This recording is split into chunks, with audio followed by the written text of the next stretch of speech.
咱就说一辆灰头土脸的卡车停在森林里，周边已经长满了多年生的小树，看样子至少也被包围了10几20年。但是今天有个好事的老哥发现了它，要把它重新维修启动。朋友们，你们说这可能吗？据老三观察，就这个破败的家伙也只有卖废铁的价值了，废弃了这么多年还能重新启动吗？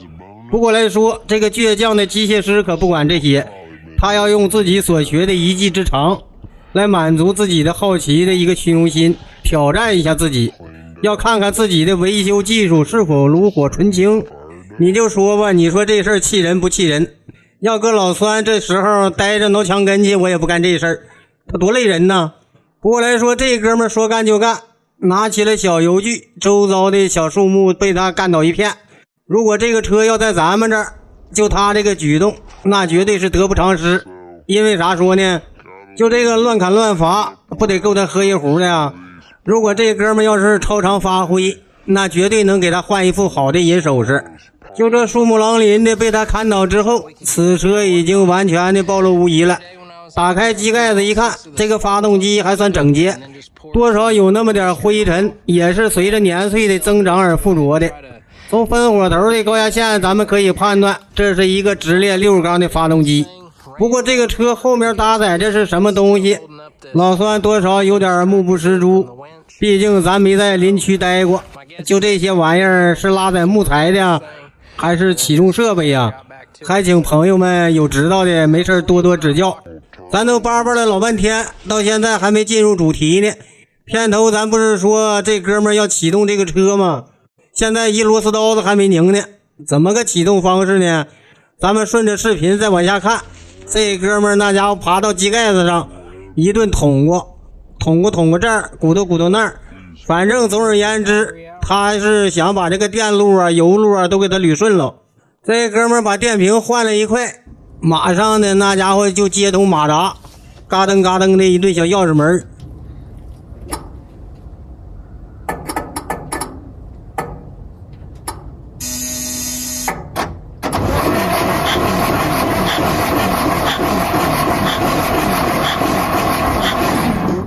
我一看这哥们干活，这家伙神速啊！简单的换2个火花塞，捅电路，他就能拧钥匙门，而且发动机他还能转。就这种情况让人十分的想不通，这车的质量真的这么好吗？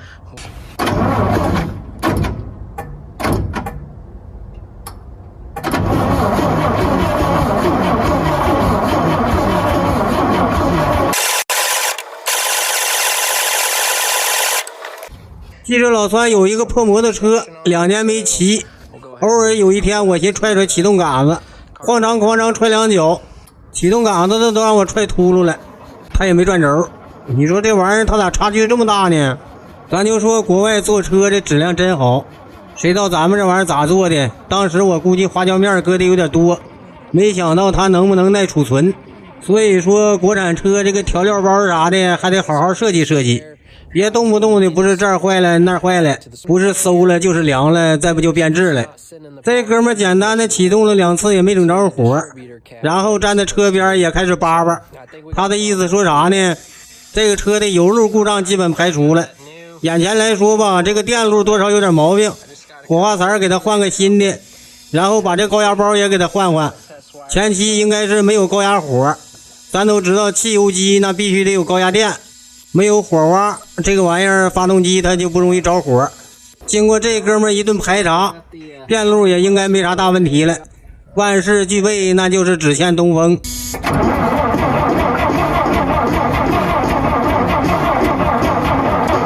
这老哥一顿拧钥匙门，但是这股东风那是姗没到啊，干骨头也没着火。刚才说油路没毛病呢，这回还得重新排查，这回又开始检查这个化油器，鼓捣给它蹦油，然后接着搂。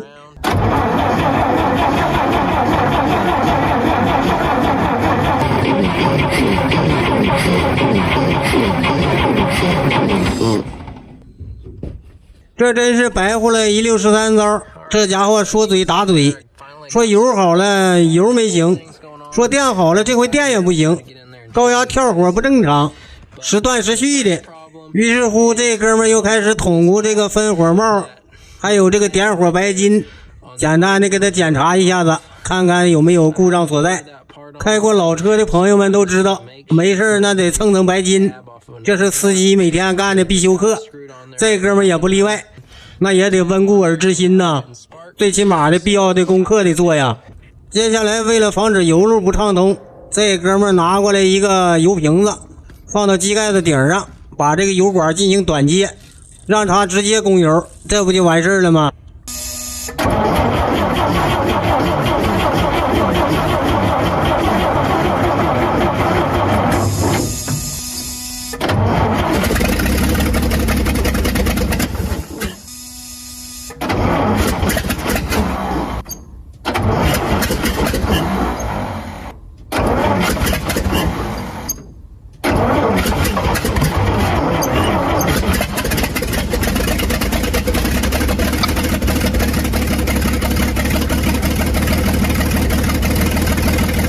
咱就说无论从技术方面还是从这个车的质量方面来说，二者无可挑剔，终于把这车整着火了。然后这哥们弄个水壶，给这水箱加上点水，别让发动机烧干锅子了。紧接着还要试试车，看看这个车能不能走。